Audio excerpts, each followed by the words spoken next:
Hey, we got some news today. The Detroit Lions have restructured Jared Goff's contract, and the Lions made a signing on linebacker. It's LeGarrette Blunt here, man, three-time Super Bowl champion. I just want to give you a shout out to the YouTube channel, Micro Mike, man. Eddie Murray, former Detroit Lion. Make sure you watch Micro Mike on YouTube. Calvin Johnson Jr. here, aka Megatron. Big shout out to Micro Mike and YouTube channel, man. Keep on talking everything Detroit Lions, and I just got to remind you, man, happy wife, happy life.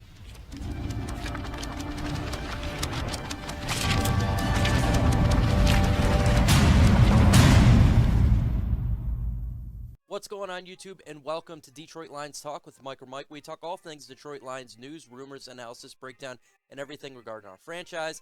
In this video, we're going to be talking about the latest signing of the Detroit Lions, as well as a restructure by our quarterback, Jared Goff. If you're new to this channel, make sure you hit that subscribe button and hit that like, as it helps get the information out via YouTube algorithm. The Detroit Lions have restructured Jared Goff's contract, moving some money back to help free up some cap space here in 2021. The Lions have converted $20 million of Goff's $25.325 million base salary in 2021 based on a signing bonus. This gives Goff that $20 million in the pocket immediately while spreading $20 million of the cap across the next 4 seasons.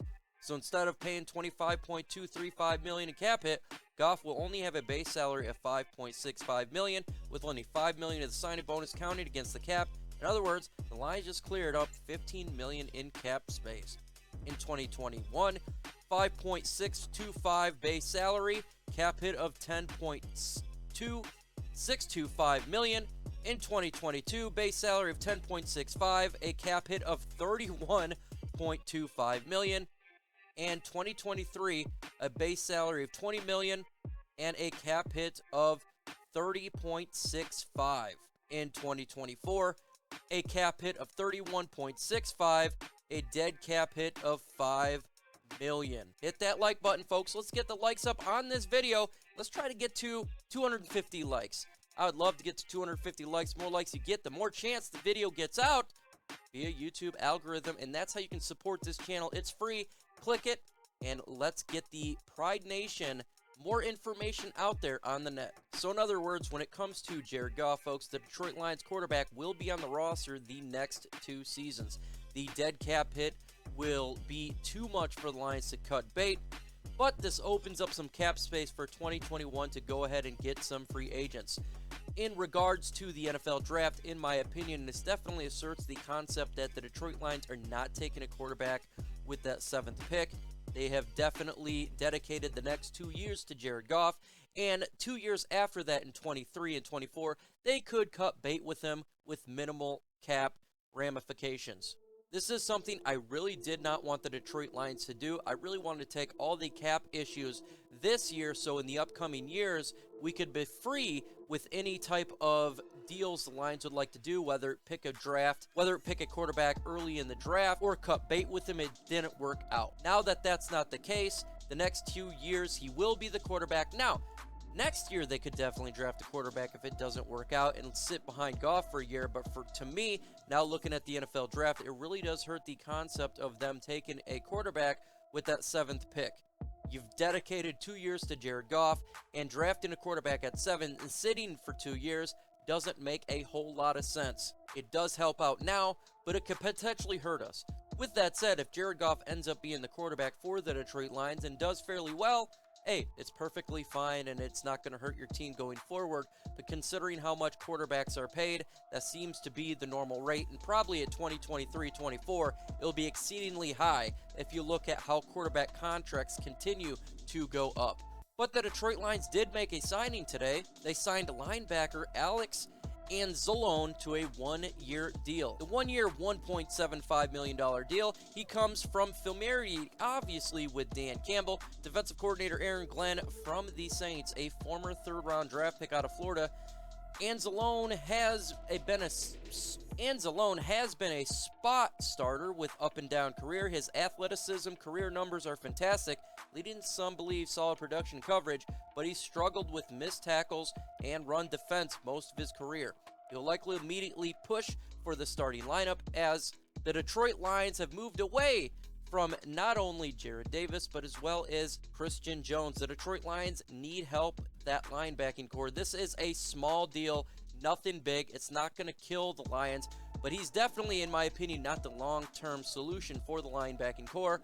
With that said, with the issues we currently have, it's nice to have an individual that can at least help out. Obviously, you're not going to be able to transform this linebacking core in one offseason. You're going to have to draft to get your real starters. We talk about Jamie Collins, he's definitely there, but we have issues with Jelani Tavai. Is he going to be the guy? Jalen Reeves-Maybin, we signed him to a 1 year. We signed him back up, but is he the long-term answer here?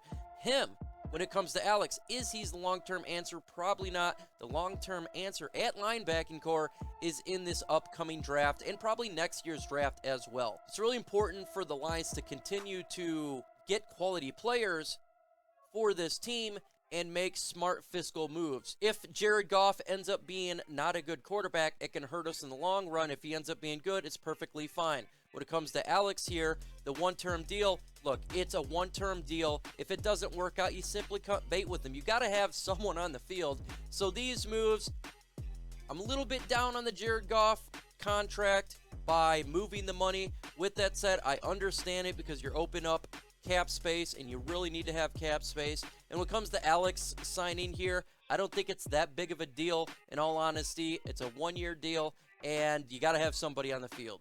Do you think this was a good signing by getting linebacker Alex Anzalone from the New Orleans Saints? It's simple. Y for yes, N for no. I can hear from you, and we can get this conversation going because this channel is more than just a video or just talking Detroit Lions from my perspective. I want this channel to be a conversation maker from you guys as well. We got on the upcoming videos, we get the One Pride podcast on my channel, 6:30 p.m. EST. It's gonna be it's a fun show, live Q&A segment called the mailbag segment. Make sure you're there. Come on Thursday at 6:30 p.m. EST and let's have some fun. We got Spike Kool-Aid on the Gridiron Blitz on Tuesday at 7 p.m. EST. It's a fun show. We kick back. We talk Detroit Lions. We get into it. It's debated. It's heated. As well as you can call in and talk to us personally. Make sure you're there. Let's get at it. Make sure you go ahead and subscribe to the channel. Why do you want to subscribe to the channel? Because dropping content every single day. And the more subscribers you get, the more chance that the news and information gets out to the people. If you're not subscribed, you could miss out. So hit that subscribe button. And let's go and build this thing up to 13,000 subscribers. And on Wednesday at 7 p.m., we got Necessary Roughness by Troxel Sports Talk. That is a comedy NFL show where we just shoot the S and have a good time sitting back and just enjoying themselves, specifically through this pandemic. Make sure you're there and have some fun.